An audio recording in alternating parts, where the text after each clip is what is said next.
Bienvenidos a Econopodcast, un nuevo formato en donde estaremos hablando de interesantísimos temas empresariales y del mundo de las finanzas, pero desde nuestra experiencia profesional.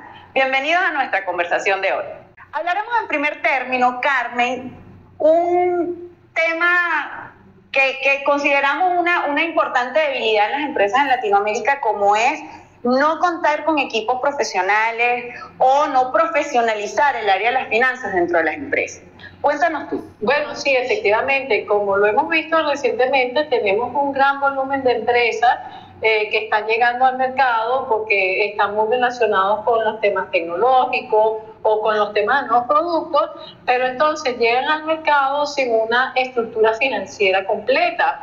¿Y qué es lo que ocurre? Que los socios pues no están recibiendo toda la información que deberían de estar recibiendo, tales como en qué se está gastando el dinero, a qué velocidad se está gastando el dinero, de qué forma se están utilizando los recursos, etcétera. Entonces yo de verdad creo que esto es un problema para analizar en nuestro podcast de hoy, como alertar tanto a los empresarios, a los socios, a los accionistas, a los administradores de empresas, que este tema es muy importante, porque si desde el principio de las operaciones no se administran adecuadamente los recursos y no se conoce en qué tema se ha sido eficiente y en qué tema no se ha sido eficiente, pienso que las compañías pueden encontrar problemas financieros, como lo hemos visto recientemente. Y ese es el tema, que recientemente hemos encontrado en Latinoamérica startups que tienen modelos de negocio brillantes, que realmente son ideas fascinantes, que desde el punto de vista operativo funcionan muy bien. Sin embargo, fíjate lo que pasa,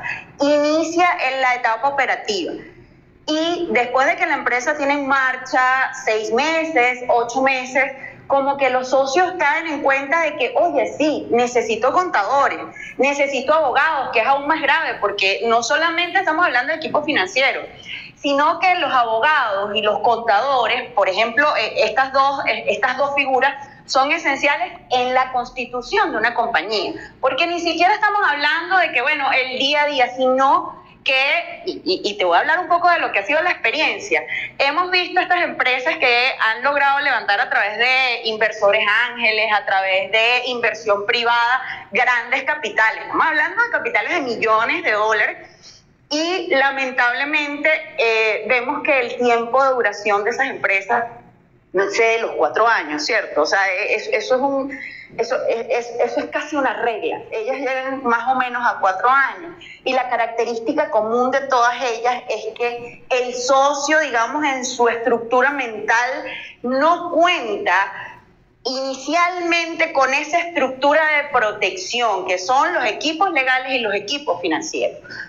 Totalmente de acuerdo contigo. Yo de lo que he observado en las empresas que he estado analizando es que efectivamente llega una cantidad importante de inversiones que vienen a través de los crowdfunding o que vienen a través de amigos, familiares o personas, porque creo que todo el mundo sabe muy bien que la tecnología es la gran punta en este momento en todos los negocios. Sí. Entonces alguien plantea, mira, tengo esta idea tecnológica e inmediatamente le es muy fácil conseguir importantes aportes de capital.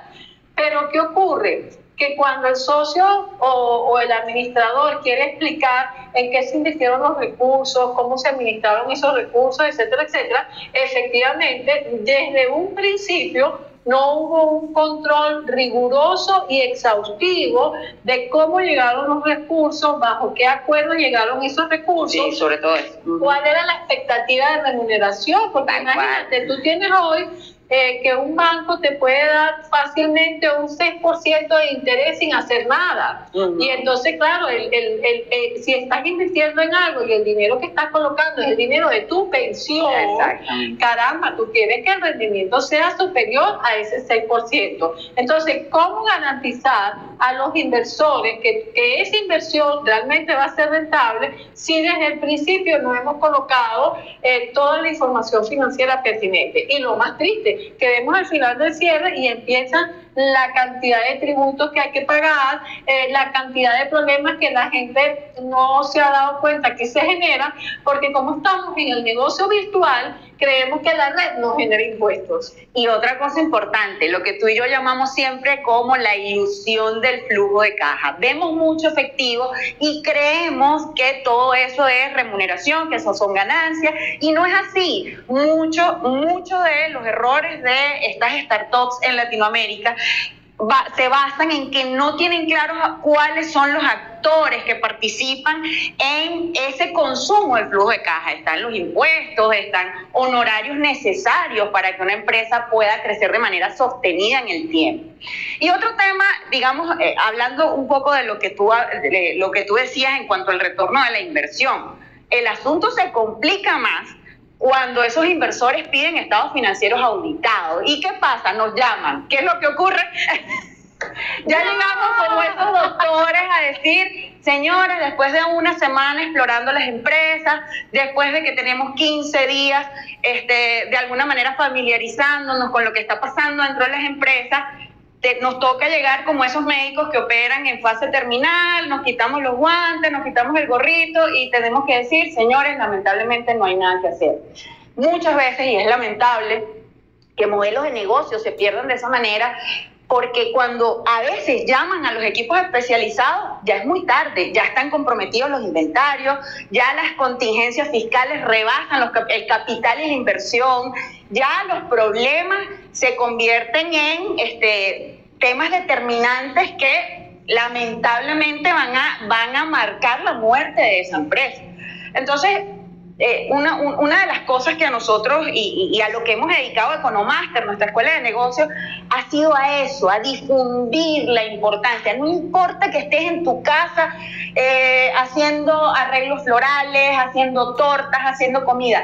Desde ya, la primera vez que tú intercambias tu producto o tu servicio por dinero, ya ahí estás en curso en una operación de negocios y por tanto debes contar con un equipo. Otra cosa, el tema de creer que los contadores o los equipos financieros son impagables.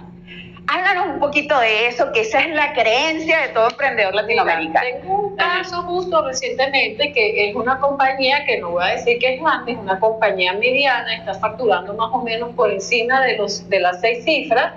Y ellos estaban absolutamente convencidos que no podían pagar contadores, no podían pagar abogados, no podían pagar administradores, no podían pagar nada.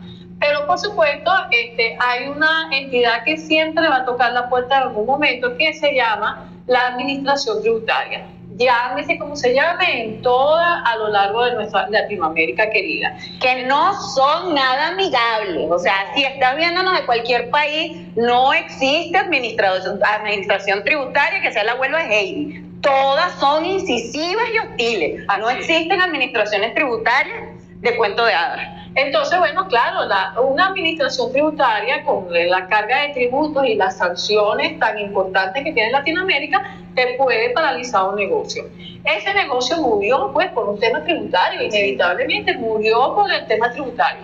Cuando reiniciaron un nuevo negocio con el mismo concepto, ¿qué fue lo primero que buscaron? Administradores, contadores y abogados. Bueno, por lo menos aprendieron el error, por lo menos. Y entonces allí se dieron cuenta que sí, efectivamente, hay que invertir una parte del flujo de caja en pagar a esta gente, a las personas como nosotros. Pero si tú lo consideras desde ya dentro de tu estructura de costos, entonces lo vas a recuperar vía ventas. Totalmente. Y tu idea de negocios va a estar protegida. Estas personas, los abogados y el equipo financiero son tus protectores, son tus ángeles guardianes. Solo porque a veces nosotros decimos, a veces nos toca proteger las empresas hasta de sus mismos socios. Así es. Y ese es nuestro trabajo, proteger la entidad de cualquier amenaza exterior. Y los abogados juegan un rol fundamental. Mira, y ya que mencionas a los socios, vamos a cambiar de tema y vamos a hablar un poco de los socios. En estos días se nos presentó un caso bien interesante. Resulta que estos socios se reunieron como de una manera informal para hablar de la visión, la misión, la estrategia y cómo se iban a organizar las actividades a nivel del personal. Como es un negocio que todavía está iniciando operaciones, pues ni modo. cada persona tiene que tener como que muchas funciones, e incluso los socios tienen que tener muchas funciones, porque no tienen todavía ni los recursos ni el número total de empleados que le hace falta para seguir avanzando. ¿Y qué ocurrió? Bueno, un gran conflicto de intereses, porque entonces un socio empezó a preguntarse, bueno, pero ¿por qué yo tengo que hacer esto? Cuando nosotros nos reunimos no hablamos de estos temas. Y luego, que es lo más interesante de este caso, sorpresivamente apareció otra persona, que es, bueno, la pareja sentimental de uno de estos compañeros, y dijo, no, yo también soy socio de esta sociedad porque yo estoy con ella. Entonces, mira, se armó, Indira, un socio dijo, yo me voy de esta sociedad porque imagínate, esto era 50 y 50 y ahora yo paso a ser minoritario porque es un tercio, un tercio, un tercio, no estoy de acuerdo, y tuvieron una gran discusión. Me comentaron a mí cuál era la situación y yo dije, mira, no podemos permitir, primero porque son muy amigos y segundo porque es un negocio que se está iniciando, pero que es muy interesante lo que están haciendo. Yo creo que tiene una gran perspectiva en el mercado y necesitan esos tres pilares. No es que podemos decir, no, podemos sacar los tres pilares, no, porque esos tres pilares están vinculados, por un lado, con un buen mercadeo y una buena publicidad, por el otro lado, con una gran experiencia profesional y conocimiento del negocio y un excelente relacionista público. Entonces, la combinación de estas tres personas es potente. Exacto. Y entonces yo dije, caramba, sería una pena que esta sociedad se perdiera porque no son capaces de hablar entre ellos. Entonces yo les ofrecí una mediación y fuimos a la mediación. Por supuesto, en la mediación hasta se sintieron ofendidos que yo estuviera allí, pero ¿qué es esto? Una mediación, ¿por qué tenemos un mediador? Pero finalmente, 2 o 3 días después de la mediación, llegaron a un acuerdo y se dieron cuenta que el negocio y los efectos financieros eran más importantes que sus disputas individuales. ¿Qué te parece que eso es clásico? Y eso también ocurre, Carmen, cuando los socios desde el día cero no solamente tienen que estructurar equipos de protección, sino que tienen que tener claro su rol dentro de la compañía. Y algo muy importante que también ocurre incluso en las empresas familiares, pero muchísimo, valga que tenemos experiencia en empresas familiares, y es la superposición de funciones. Entonces entra esa competencia a la que tú hablas, en donde, bueno, solo lo pudieron resolver a través de tu figura, de un externo que viniera a paralizar el round, porque lamentablemente puede perderse el negocio si no hubiese existido una figura como la tuya, una mediación profesional, una técnica de resolución de conflictos. Sin embargo, fíjate que es más común de lo que nosotros creemos. Estos conflictos, hay conflictos que llegan al punto donde tú dices, bueno, que los socios se paran de la mesa y dicen no sigo en el negocio. Pero hay esos pequeños conflictos del día a día, y yo siempre digo que una sociedad es como un matrimonio, ¿verdad? Uh-huh. Y haces un patrimonio mancomunado y tienes un contrato que es el documento constitutivo de la empresa, y ese día deben fijarse las responsabilidades de cada uno de los socios. Y cada uno de los socios debe tener lo que llaman ese gobierno empresarial, que supervise controles internos que permitan que entre ellos exista esa confianza, porque no, o sea, de alguna manera, por muy eficientes que sean desarrollando su línea o digamos, su función dentro de la empresa, tienen que demostrar confianza entre sí, tienen que hacerse ver ante sus compañeros socios que son eficientes, eficaces en la consecución final o en esa idea final que quieren para su negocio. Y allí es donde nosotros encontramos la mayor cantidad de problemas, que a veces los socios, un socio dice, bueno, yo quiero un crecimiento controlado en esta organización y yo no quiero tanto problema y yo quiero que aquí facturemos 6 cifras y hasta aquí, no quiero trabajar más, estoy agotado. Cuando el otro socio dice, no, man, yo me quiero expandir mundialmente y yo quiero que mis cifras sean 14 cifras. Entonces no hay, digamos, no están remando en la misma vía. Y eso es fundamental a la hora de constituir una compañía. Los socios tienen que sentarse y evaluar cuál es ese camino final a donde quieren llegar y cuál va a ser la línea que van a explotar y esa confianza que deben tener entre todos. Pero al mismo tiempo, Indira, y yo creo que lo podemos mencionar porque es un caso de éxito entre nosotras. ¿Por qué nosotros funcionamos como sociedad? Bueno, porque ambas reconocemos en algún momento que tiene que haber un líder. Sí. No podemos ser las dos líderes al mismo tiempo, porque entonces vamos a chocar o vamos a tener diferentes ideas. No, tiene que haber un momento en que los socios tienen que darse cuenta, ya va, espérate. En el caso de Economaster Estado, la líder es Indira trajo la idea, Indira la desarrolló y nosotros aceptamos su liderazgo. Tenemos que confiar en lo que tú estás haciendo. Claro, eso no significa que cuando le digamos a Indira, bueno, Indira, ya va un momento, esa publicidad, ¿qué tal? Esto, aquello. Eso es normal. Y es normal. Y el líder también tiene que respetar a sus socios, o sea, y escucharlos atentamente. Porque también otro error común, Carmen, ahorita que lo mencionas, es eso, que muchas veces, digamos, el accionista principal o el que lleva el liderazgo o en un área puntual o en general se constituye como el gerente general de la empresa, no escucha a su equipo. Y eso es gravísimo. Yo creo que debe haber diversidad y escucharse. Y no se escucha, y el equipo te manda mensajes, claro, trata de ayudarte, el equipo trata de cohesionar, pero efectivamente hay alguien que se ha colocado en un rol de que soy el jefe supremo, y hay otros 3 o 4, los que sean el resto de los socios, que se han colocado como en unos roles de que no nos están escuchando, no nos queremos. Y cuando vemos por qué las empresas se fracturan, es precisamente porque hay problemas entre los socios. Muchas veces son más los problemas de los socios los que fracturan la empresa que los propios problemas con el personal, problemas administrativos o problemas de enseñanza. Pero vamos a cambiar de tema, ¿no te parece? Sí. Y hablemos ahora del tema de inteligencia artificial. Sí es verdad que el mundo avanza a pasos agigantados en estas tecnologías y se habla incluso que los equipos financieros van a ser sustituidos por herramientas de inteligencia artificial. Eso a mí me preocupa mucho. ¿Tú qué opinas? Bueno, lo hemos estado viendo en los periódicos en estos días. Las grandes firmas de contadores y las grandes firmas de asesores internacionales han dedicado un presupuesto millonario a la inteligencia artificial, justamente con el objetivo de evaluar cuáles son las potenciales actividades que se pueden sustituir a través del chat o a través de estas nuevas tecnologías. Y mira, yo sí creo que eso es algo que nos va a afectar en el mediano plazo.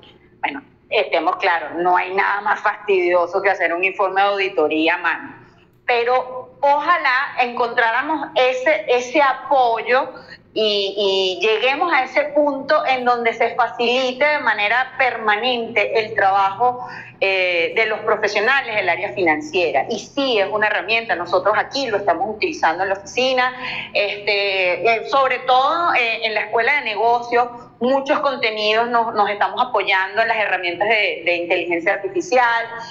Estamos bien llamados a implementar estas nuevas herramientas que sin duda ayudan muchísimo. Sin embargo, volviendo al primer punto que hablábamos en el podcast, ¿tú te imaginas un emprendedor que no quiere contratar equipos financieros con una herramienta de inteligencia artificial? ¿Qué va a pasar? Bueno, yo primero imagino el robot. Señor, usted perdió todo su capital. Es que yo creo que hay a pesar de que hemos leído muchos artículos de que ahora estos robots son pensantes y más genios que uno, yo sí creo que hay una parte, claro, está la parte de llevar el número y tener el número y llevar la hoja. Yo creo que eso se va a mecanizar bastante, que no había ocurrido hasta ahora. Sí. E incluso yo recuerdo haber visto algunos comentarios de la prensa que decía que una de las áreas en las cuales había sido muy difícil el ingreso de todas estas tecnologías es justamente en el área financiera, en el área de auditoría, porque claro, hay tantos compromisos, hay tantas regulaciones por leyes que prácticamente no puedes decir, mira, ahora te voy a mandar un robot a auditar, o aquí me conecto contigo en la interfase y déjame a través de la interfase de la nube tomar tus estados financieros y auditarlos por esta metodología. Yo creo que allí van a haber unos avances, pero todavía sigo pensando que hay una interpretación que es importante y que viene del conocimiento y de la experiencia. Nos pasa todavía. No queremos hablar de edad, pero entre nosotras pasamos los 50 años de experiencia profesional sumándolo. Y a veces, o sea, a mí me ocurrió hace 3 semanas que tuvimos que hacer una mesa redonda de 3 cabezas pensando un tema que en 25 años profesional nunca lo había visto. ¿Okay? O sea, que fue tan complejo que requirió que nos sentáramos los 3 a ver el tema a profundidad y con la mano acá en la frente evaluando una solución, porque era algo que nunca los 3 lo habíamos visto. Entonces, el hecho de que llegue el punto de que se va a sustituir al humano en, digamos, por estas herramientas de inteligencia artificial, a mí en lo personal me preocupa muchísimo, sobre todo por la clara tendencia que conozco en Latinoamérica de no querer contratar, y no es porque no queramos trabajo, no. Se trata de que realmente las empresas peligran y de que estamos cansados de ver estas empresas que no duran más de 4 años, estos modelos de negocio brillantes, incluso que son robados desde esas ideas de negocio brillantes, llega a Europa, llega a Estados Unidos y dice, wow, esto está genial lo que hizo esa gente, pero la gente en Latinoamérica no fue capaz de mantener su negocio. Entonces, allí es donde el humano creo yo que es insustituible, y esa empatía que eres capaz de lograr con el socio, ese conocimiento profundo de la visión y la misión del negocio, de entender hacia dónde va y cuáles son los problemas y solucionarlos, no en base a una lista predeterminada de temas. Hay soluciones que con todos los años de experiencia que nosotros tenemos no son evidentes, que tenemos que sentar a pensarlas, que vaya que tenemos un repertorio de temas en nuestra cabeza y de repente el cliente te está hablando y tú estás generando soluciones de forma inmediata y escuchas al cliente y estás escuchando tu cerebro, ¿no? Y eso es complicado, pero cuando ya le das la consultoría, cuando ya le das la respuesta, es que vienes de un proceso de análisis profundo de la solución, basados en miles de aspectos, que yo creo que en ese sentido ningún robot nos va a poder sustituir nunca.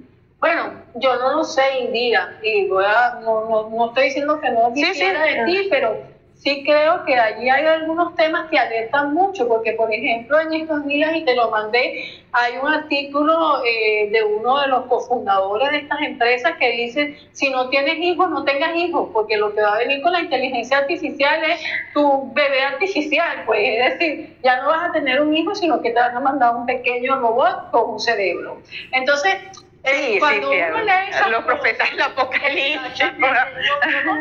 Estos días que vi que recapitularon en alguna de estas series de televisión, todas las Terminator, dije, ay caramba, ¿será que esto es la inteligencia artificial? Sí. O la de la Matrix, que también... La Matrix, ahora lo hablamos. Muchos oyentes no saben ni siquiera de qué película estoy hablando, que son películas muy viejas, pero son películas que lo hacen reflexionar a uno sobre el tema de la inteligencia artificial. Yo veo a la inteligencia artificial como un mecanismo que me va a ayudar a poder acelerar una serie de procesos. Eso. Pero no la veo sustituyendo el análisis de un ser humano, al menos no todavía. El día que probablemente lleguen, sin embargo, este conocimiento profundo, no sé. Todavía no lo tienen, porque yo creo que, yo no veo todavía. Sí creo, y lo hemos visto en la oficina, chicas, cuántos temas no nos hemos ahorrado gracias a la inteligencia artificial. Sin duda. Pero todavía siguen siendo temas generales, temas como que no detallados. Cuando entramos en el detalle del trabajo, todavía no veo un robot haciendo mi trabajo. Pero bueno, tampoco veía un teléfono celular como lo que tenemos el día de hoy. Yo recuerdo cuando nos reunimos por primera vez con la gente de Nokia, y ellos nos dijeron en un futuro no muy lejano, las compras van a ser por internet, todo va a ser a través de tu celular, etcétera, y a mí me pareció eso un mundo de fantasía, y no es más que una realidad 20 años después. Sí, totalmente. Y bueno, no queremos tirar las cédulas al piso, pero veíamos los supersónicos haciendo teleconferencias, viéndose las caras, y nos parecía una comiquita, una fantasía, y es nuestro día a día esas conferencias virtuales. Sin duda van a haber importantísimos avances en materia de inteligencia artificial. Hoy por hoy son una herramienta ya muy útil para nosotros acá en las oficinas. Sí nos facilitan muchísimo trabajo. Sin embargo, los temas de alta complejidad, y yo lo he hecho por prueba, ¿sabes? O sea, he tratado de cambiar las preguntas a las herramientas de inteligencia artificial y me dan la misma respuesta que me dieron en la primera vez, redactada de manera distinta. Y digo, nada, listo, ya te gané. Entonces, el tema es profundo y estamos en pañales en este tema, ¿no? O sea, hay una clara conciencia de que esto va a avanzar a pasos agigantados y que bueno, no sabemos en dónde esto va a parar, ¿no? Pero yo te propongo para el próximo podcast que vamos a tener de Economaster, traer aquí unos comentarios sobre cursos interesantes que están ofreciendo estas tecnológicas totalmente gratuitos para ilustrar a nuestra audiencia de qué hemos estado revisando nosotros y tener un podcast más en detalle de inteligencia artificial. ¿Qué te parece? Buenísima la idea. Estén atentos a nuestro podcast, a las siguientes ediciones, que vamos a hablarles un poco más de esos cursos sobre inteligencia artificial. Nos esperamos en el segundo capítulo de Econopodcast, un nuevo formato en nuestra escuela de negocios.